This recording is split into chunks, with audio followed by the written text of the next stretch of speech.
अॼु बरोज़ छंछर 15 नवंबर 2025 असांजे सिंध जा मारूफ़ नात ख़ान अलहाज इमदादुल्ला फलपोटो साहब जा मशहूर ऐं प्यारा शागिर्द हाफ़िज़ अब्दुर्रहमान अल हुज़ैफ़ी साहब पंहिंजे मामनि सां गॾु ही हिन जो वॾो मामो ऐं पन्नो आकिल जेकॾहिं एलिमेंट्री स्कूल फ़ाज़िल मंगी जा हेड मास्टर मोहतरम जनाब हाफ़िज़ हबीबुल्ला इंढड़ हालेजवी साहब ऐं हीअ असांजा नात ख़ान जा मामा मोहतरम जनाब हाफ़िज़ रफ़ीउद्दीन इंढड़ साहब ऐं हीअ असांजे नात ख़ान जा मारोट ऐं पुफोट हाफ़िज़ अमीरुद्दीन इंढड़ साहब दरगाह भिटशा ते आया। भिटशा जी जेकी मस्जिद आहे उन में वेही करे हाफ़िज़ साहब खे असां रिक्वेस्ट कईसीं त असांखे साईं चांडे साहब जी शान सहाबा ते लिखियलु बहितरीनु हिकिड़ी नज़म ॿुधाइनि ऐं असां माज़रत खां आहियूं त छो त भिटशा दरगाह आहे त बराबरि में फ़क़ीर लॻा पिया आहिनि तंबूरा वग़ैरह वॼाइण में, सो हिन नज़म सां उन्हनि जो वास्तो न आहे, आवाज़ वग़ैरह जे अचे बि त माज़रत खां आहियूं। साईं शुरू कयो।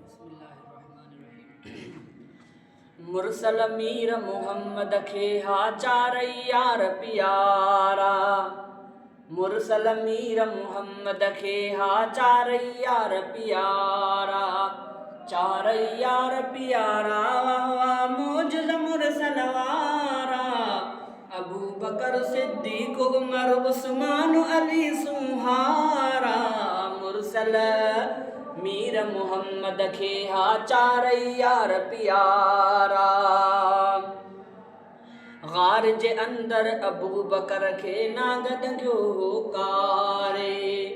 ज़हर उन्हीअ में असर कयो हो वेठो हंजूं हारे, गोद संदस में नबी सुतल हो रात जे वगड़े धारे, अख जे गोड़नि पाक नबीअ खे निंड मां छॾियो उथारे, लिबलाइण सां दर्द दफ़े जो, लिबलाइण सां दर्द दफ़े जो रहिया कोन मुझारा, मुरसल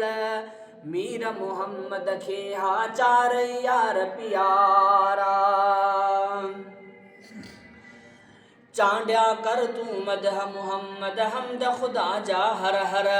लख लख भेरा शुक्र खुदा जा वाह वाह मिली विया गोहर, सब सहाब मुहम्मद जा हा रोशन तारा रहबर, दुनिया थे कुर्बान उन्हनि तां सभई दोस्त दिलावर,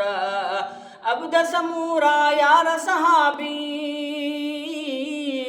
अब्द समूरा यार सहाबी उम्मत जा ओजारा,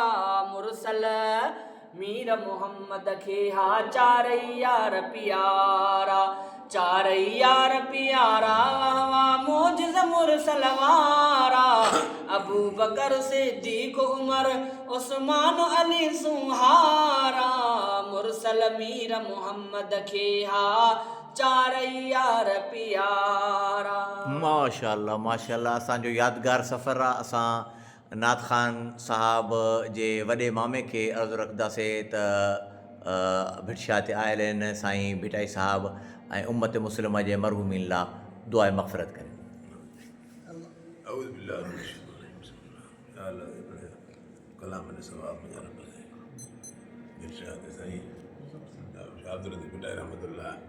वालिद साहब सां हबीब शाह उन खां पोइ जेके मुसलमान मर्द मुसलमान औरतूं जा बालग नाबालग ॿार बच्चा जेके बि आहिनि रब साईं सभिनी खे पढ़े लिखा साहब पहुचाए अलाह साईं उन जे सदके में रब साईं असां गुनाहगार खे माफ़ी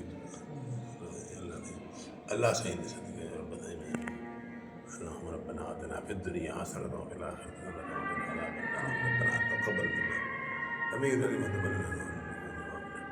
آمين لا إله إلا الله آمين.